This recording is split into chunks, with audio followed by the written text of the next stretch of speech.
इसमें हम पढ़ेंगे विद्युत धारा। अच्छा, विद्युत धारा का किसको कहते हैं पहले ही समझते हैं। इससे पिछले क्लास में हम आवेश के बारे में पढ़े हैं और इसमें पढ़ेंगे क्या चीज के विद्युत धारा के बारे में। तो कहा जाता है इलेक्ट्रॉन की प्रवाह को हम क्या कहते हैं, विद्युत धारा कहते हैं, या दूसरे टर्म कहते हैं आवेश की प्रवाह की दर को हम क्या कहते हैं, तो विद्युत धारा कहते हैं। आवेश की प्रवाह की दर को हम क्या कहते हैं, विद्युत धारा कहते हैं।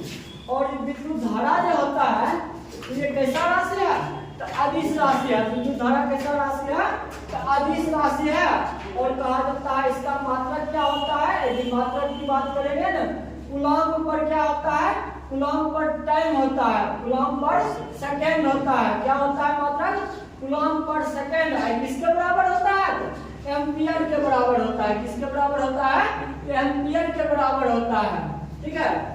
और देखिए विद्युत धारा को मापने के लिए हम किसका प्रयोग करते हैं, एमीटर का प्रयोग करते हैं। विद्युत धारा को मापने के लिए हम क्या करते हैं, एमीटर का प्रयोग करते हैं। और एमीटर को कैसे क्रम में जोड़ा जाता है, तो श्रेणी क्रम में जोड़ा जाता है। अब वोल्ट मीटर को समांतर क्रम में जोड़ा जाता था। ठीक है। अब देखिए विद्युत धारा कहा जाता है एक्चुअल डायरेक्शन ऑफ करंट कैसा होना चाहिए, तो एक्चुअल डायरेक्शन ऑफ करंट हमेशा जो होता है ना, इलेक्ट्रॉन के विपरीत दिशा में काम करता है। एक्चुअल करंट ऑफ अगर हम देखेंगे तो कैसा चलता है, इलेक्ट्रॉन के प्रवाह क्या विपरीत दिशा में एक्चुअल करंट का धारा रहता है।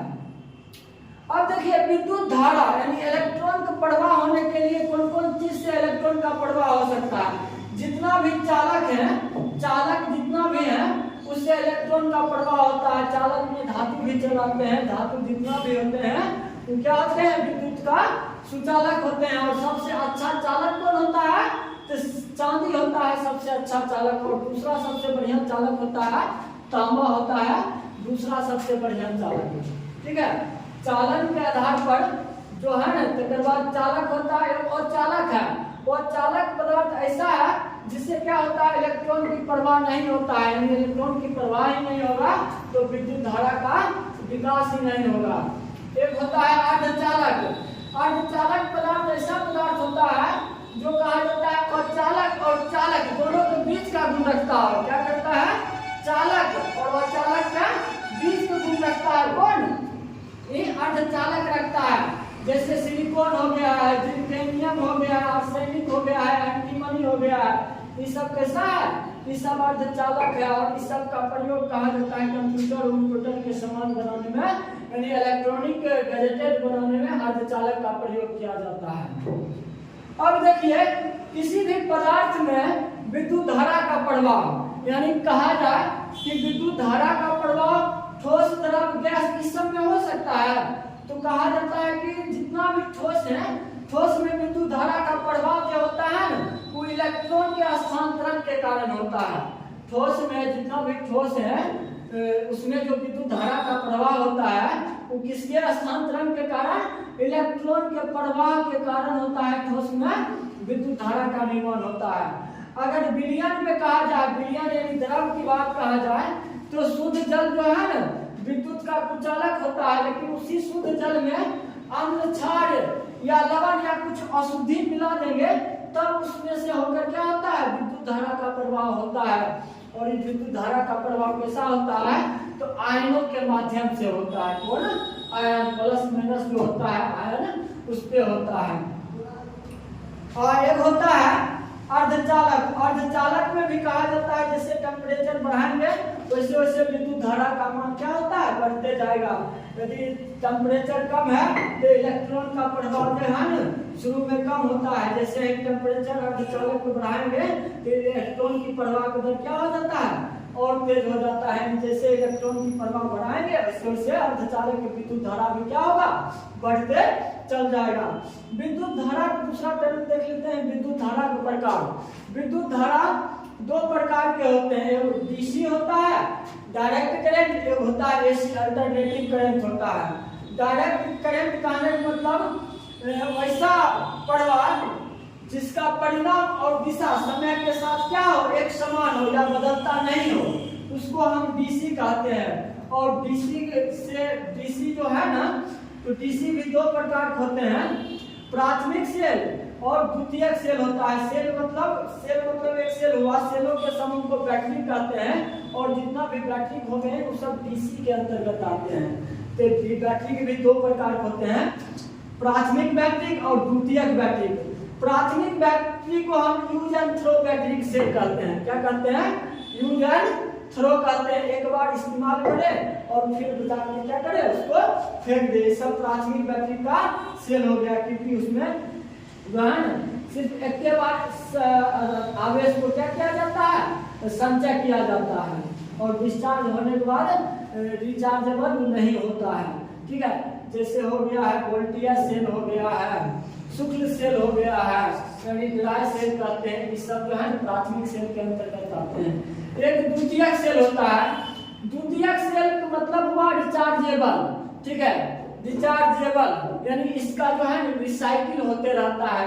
यदि द्वितीयक सेल अगर एक बार हम उसको चार्ज किए, चार्ज करने के बाद डिस्चार्ज भी हो गया, तो डिस्चार्ज होने के बाद फिर उसको हम चार्ज करके फिर से उसका उपयोग करेंगे। फिर डाउन हो गया, फिर से चार्ज करके उसको फिर से उपयोग करेंगे, यानी रिचार्जेबल।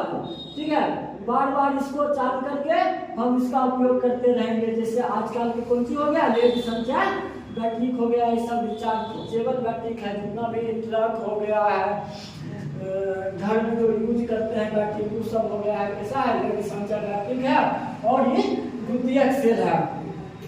अब देखिए, डीसी को एसी में बदलने वाले कुछ यंत्र होते हैं। जैसे डीसी डायरेक्ट करंट को अल्टरनेटिव करंट में बदलता है रेक्टिफायर। कौन सी बदलता है? रेक्टिफायर द्वारा हम क्या करते हैं, डायरेक्ट करंट को अल्टरनेटिव करंट में हम उसको बदलते हैं। एक होता है अल्टरनेटिव करंट, दूसरा क्या बोले हैं, विद्युत धारा दो प्रकार की, डीसी और एसी। दूसरा होता है एसी, मतलब अल्टरनेटिव करंट होता है। इसमें क्या होता है, परिणाम और दिशा समय के साथ क्या होता है, हमेशा बदलते रहता है। और एसी से डीसी में जो यंत्र बदलता है उसको हम क्या करते हैं, उसको कहते हैं इन्वर्टर कहते हैं। क्या कहते हैं? इन्वर्टर कहते हैं। अब विद्युत धारा जो है ओम के नियम कहा गया, इसमें सर जॉन साइमन ओम थे। ओम जो थे धारा संबंधित नियम दिए थे, जिसको कहा गया है ओम के नियम। ओम का नियम होता है कि V बराबर क्या होता है, V बराबर IR। किसने दिए हैं? ओम का नियम, मतलब ओम साहब दिए थे, इसीलिए उन्हीं के नाम पर ही ओम का नियम रखा गया है। तो बोले हैं कि अगर नियत ताप पर वोल्ट और रेसिडेंट आई मतलब विद्युत धारा क्या होता है, समान अनुपाती होता है। ठीक है, तो जो ओम साहब बोले हैं वोल्ट गुने समान अनुपाती क्या होता है, विद्युत धारा। जैसे जैसे वोल्टेज को वृद्धि किया जाएगा वैसे वैसे विद्युत धारा क्या होगा, वृद्धि होगा। ये सबसे पहले क्या दिए हैं, ओम दिए हैं। तो ओम के दो नियम है, जो ओम के रूल का पालन करता है वो ओम रूल है, जो ओम का रूल का पालन नहीं करता है तो वो अलग हो गया है।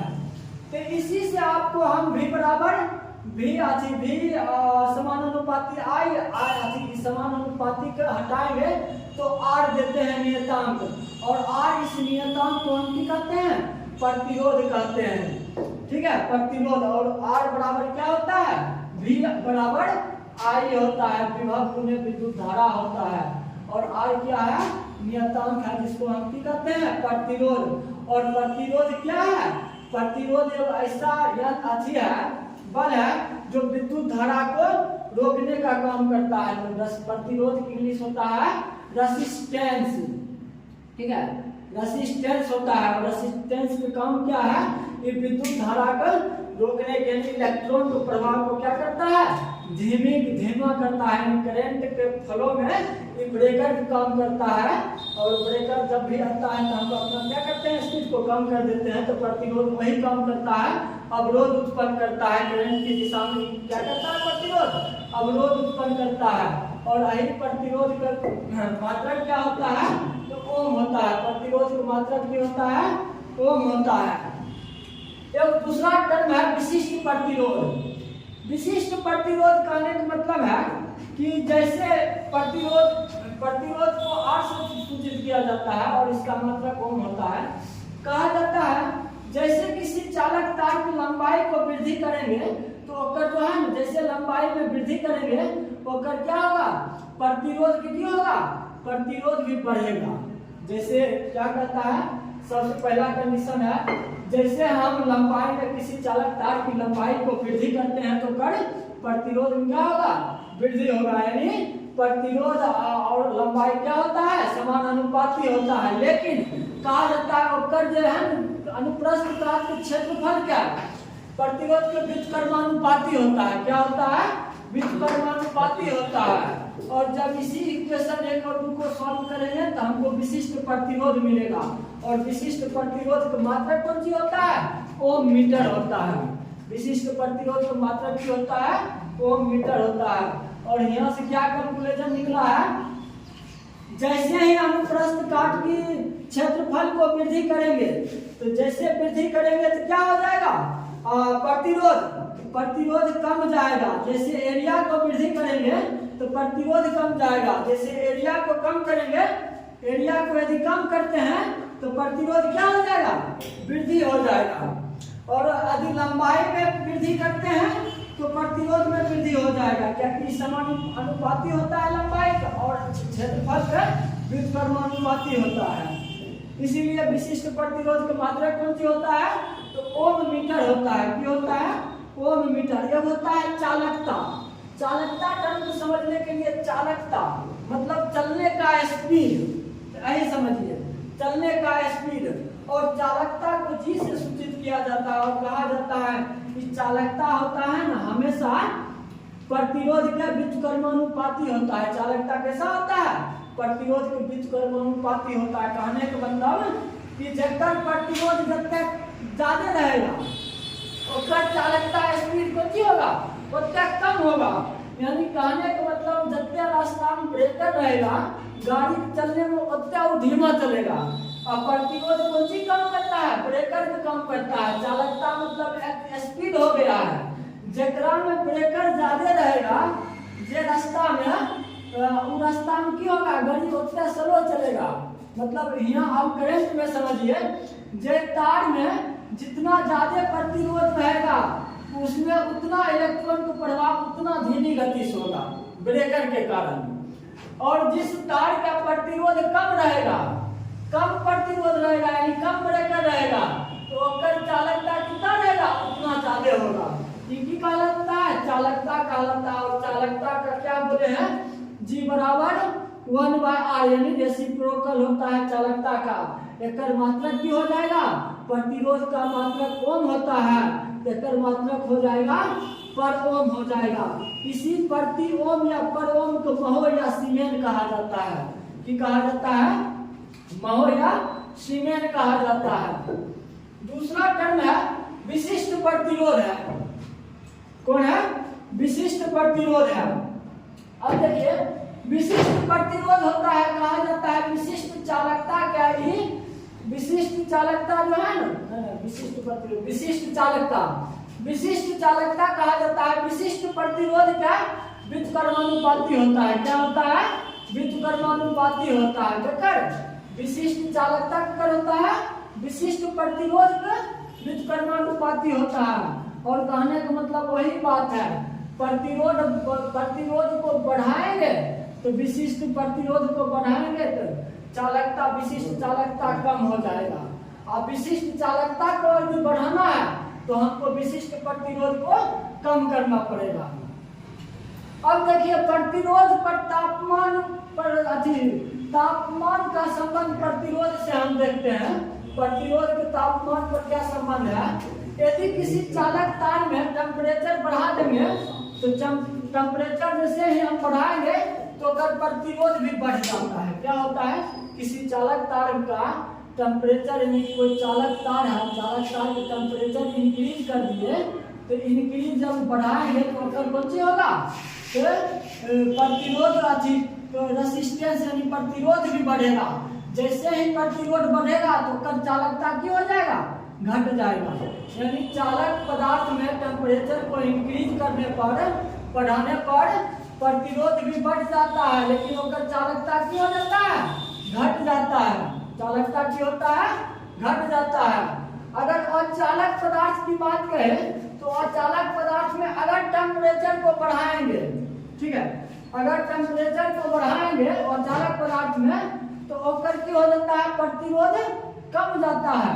और जखने प्रतिरोध कमेगा तो ओकर चलने का स्पीड यानी चालकता की हो जाएगा, बढ़ जाएगा। और यही गुण होता है कौन चीज है, अर्धचालक में यही गुण होता है। जैसे टेम्परेचर को बढ़ाएंगे वैसे ही प्रतिरोध कम हो जाएगा। और अतिचालक के कंडीशन में क्या होता है, प्रतिरोध शून्य हो जाता है। और जिससे क्या होता है, मतलब विद्युत धारा बहुत ज्यादा प्रवाहित होता है, ठीक है। एक होता है दूसरा टर्म प्रतिरोध का संयोजन। प्रतिरोध का व्यवस्थीकरण हम क्या प्रकार में करते हैं, तो दो प्रकार में करते हैं। जब शारीरिक क्रम में करेंगे तो महत्तम मान देता है, और जब समांतर क्रम में जोड़ेंगे तो ऊपर क्या देता है, न्यूनतम मान देता है, ठीक है। ये हो गया विद्युत धारा से संबंधित महत्वपूर्ण बातें हो गया है, ठीक है। अगला क्लास में हम पावर देखेंगे, सामर्थ्य।